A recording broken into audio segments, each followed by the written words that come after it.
السلام عليكم ورحمة الله تعالى وبركاته. كنتمنى تكونوا بخير وعلى خير وبصحة جيدة. معكم مطبخ رضا البسيط. وصفتنا اليوم رفيسة بالحليب والحرشة، كتجي لذيذة بزاف. غادي ندوزو المكونات.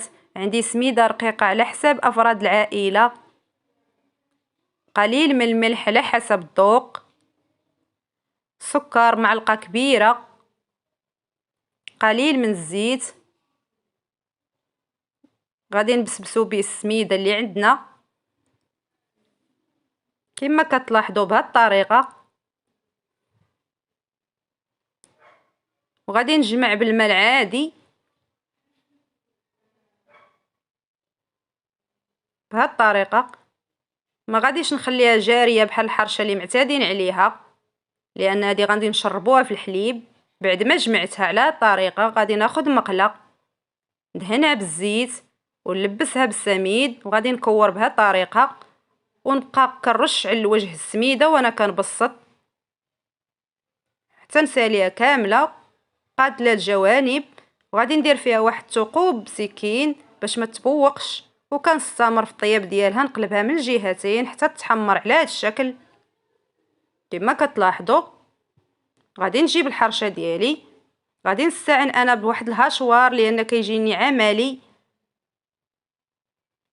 بالنسبه للناس اللي ما عندهمش ولا ما بغاوش يديروه، غادي يديروا الطريقه التقليديه اللي كانت زمان. غادي يجيبوا مغرفه ديال العود او دلاك، وغادي يبقاو يدقوها وهما كيفرتوا فيها باليد ديالهم قطع صغيره. انا غادي نقطعها عي طريفات، وغادي باش نساعد الهاشوار كما كتلاحظوا، وغادي نهاشيها بهذه الطريقه.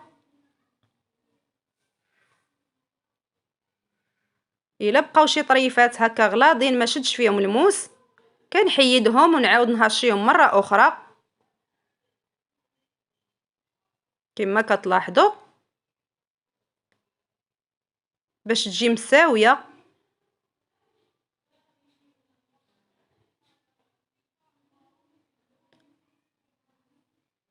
وكنستمر حتى نسالي الكميه كامله. كنتمنى تجربوها، راه كتجي بنينه.